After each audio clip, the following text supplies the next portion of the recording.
Mr. Corey. Wait, I didn't get all your last names. Let's go your last names. Allegra.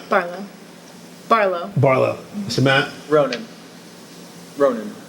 It's okay here. Ronan? Ronan. Like maybe. Shira. Lewin. Corey Regensberger.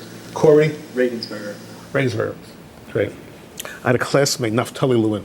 Okay, anyway. How you doing? Mr. Corey. Going back to a more meta topic than the current state of this potentialism and how you're marketing it. I was curious about that just the discovery, like in your theory of potentialism, does acknowledging potentialism, is that like a quantum jump in your mind?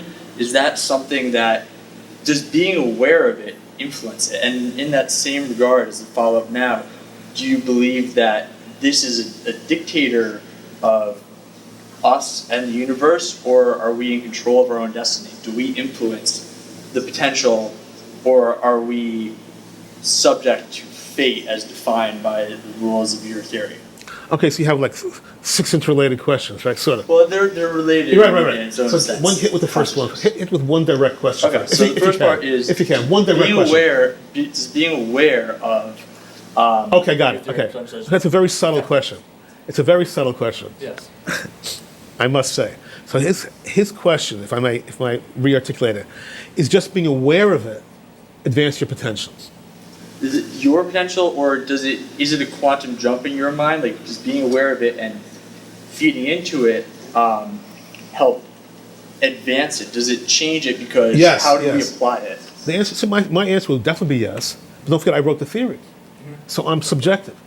Right. From my mind, just one book on the theory advances all humanity. From my subjective, egocentric view, okay.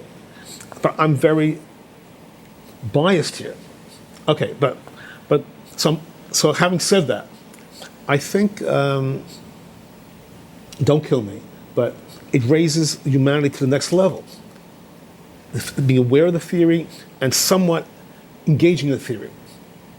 Meaning, if we're all interconnected, if the whole universe is one metaphysical organism striving for its potential, and we're all part of that metaphysical organism, trying to build out our own individual potentials in concert. And we're all part of a big biofeedback loop, giving information to the universe about building out our potential. Well, that changes everything. It changes every field of study. It changes how we look at everything. So that's part of the reason I sat down to write this. Meaning, I know it's a heavy investment to write a book, right? I risk dying on the vine, meaning no traction. I risk egg on my face. I risk a lot of things. I do not like risk. I hate risk. Trust me when I tell you, I hate risk. We all don't like risk. I hate risk. Okay. But having gotten to the point, roughly 1982, where I thought I had the kernel of this theory, I bounced off, frankly, 2 people, and both gave me the go. So in my mind, I felt like the odds like 51-49 in my favor, roughly that. Not more, not less, but over the edge, over the tipping point. And I like it because it simultaneously lances so many issues. Simple, lean and mean. Again, having said that, and the upside potential of the theory on potential was so grand. I'll say it again. The upside potential for a theory of potential was so extraordinary, it could possibly shake the entire planet within my lifetime or a day later, not longer. The upside potential was so extraordinary, I felt it's worth the shot. It's worth it. It's worth the gamble because the upside resonance could be so profound. Yes, it's true. I don't mind a little glory, but I don't think that's why I would risk so much. I felt that the potential profound ramifications were so vast, it could shake the whole goddamn planet. And I believe it will. I actually believe it will. There's no competing theory. We're now, civilization, can you count as 5,000, 7,000 years old. I would say 7,000. And we have nothing. Nothing. No matter where you go. You go to India, you can go to Tibet, Cambridge, Stanford, wherever you go, Cambridge, Mass, wherever, they do not have a theory. There is no existing, people assume somebody must have a theory, I just don't know about it. Wrong. Nobody has a theory. It's an incredible situation. We've done so much, I don't say we put man on the moon, but we put man on the moon.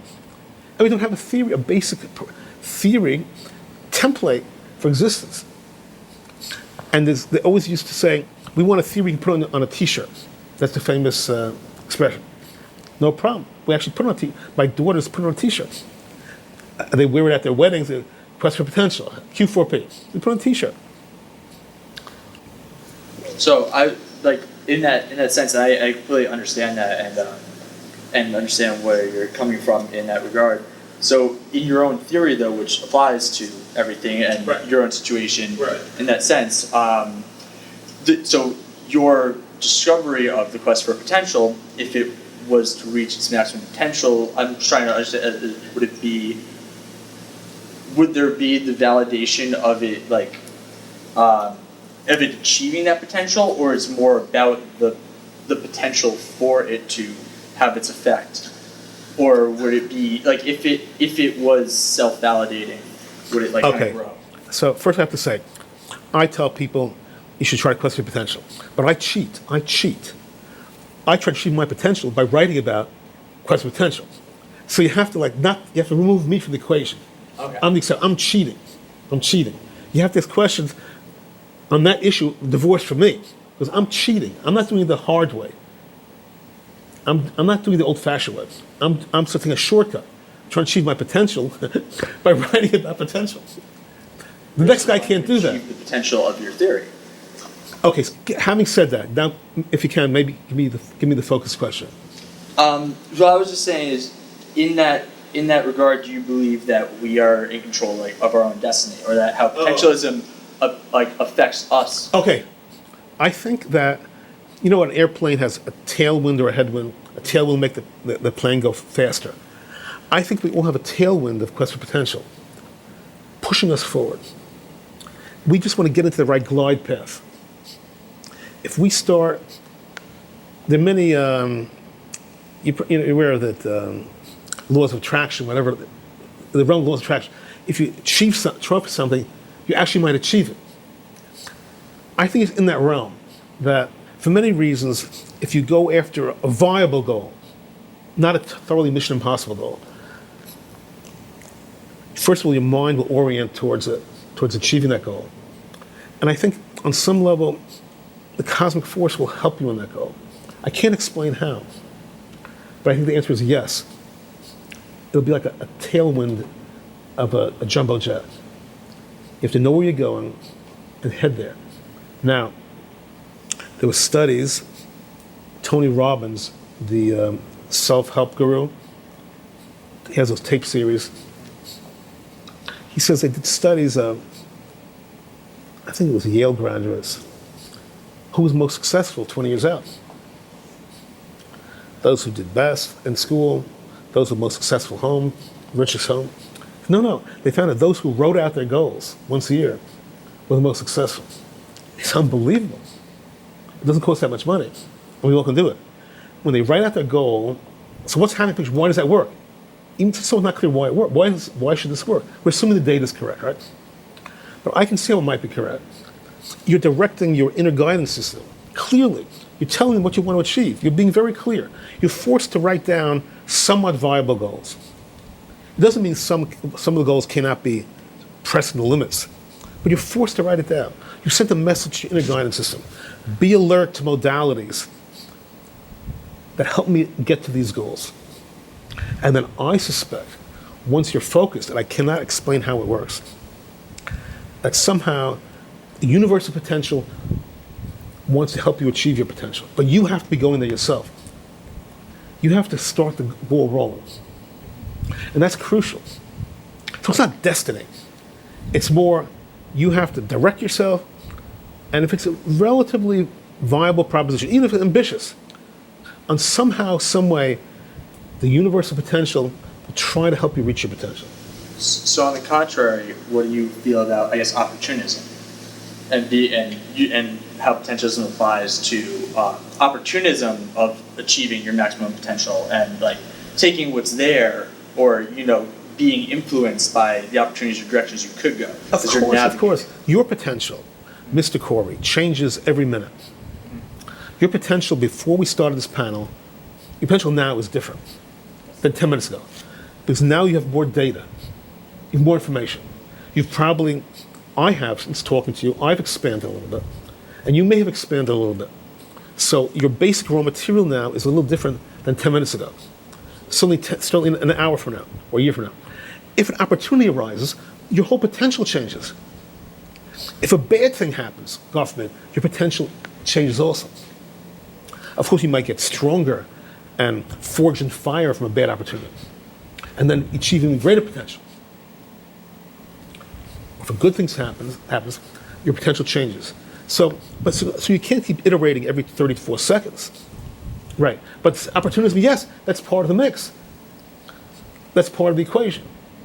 Well, what I'm curious about, I guess, in my personal, the personal application is how I can use it to help me, I guess, make decisions and decide on my own path, or, because sometimes you are tempted by opportunities that have a lot of potential, but also have a lot of risk. Right. And sometimes you were saying, like, you want to stick true to your goals and direct yourself, and you have to ignore other things. I think there are no simple answers to the question. Yeah. I think that's the question we all have. And there are no simple answers. I think anybody tells you a simple answer, there's no simple answers. There's no imperative, universal imperative to follow your passion, to follow your dream. Wrong, wrong, wrong. You have to be very careful, very, very careful that these things are achievable and that you can pay the rent while you do them. So there's no simple answer here. You can put them into the mix. I say put it into the mix. Risk, reward, upside potential, risk, emotion, passion. You put it into the mix. I suspect, I joke around that women, females, have an inner guidance system, which guy to marry. The inner guidance system, it tells them, this is the guy. Other people might say, what are you doing? Their guidance system tells them, this is the guy. And usually it's right. Usually it's right. The inner guidance system is factoring everything together. I think all humans have an inner guidance system about the potential. Give it the information, even discuss it with yourself. And discuss it out loud with a friend. Let your inner guidance system not even hear it. Although you might hate to do it, discuss it with your parents. Discuss it. Your girlfriend, your woman, your wife, discuss it. You don't have to listen. And then I'm saying your inner guidance system will probably pop it out to you. This is the route.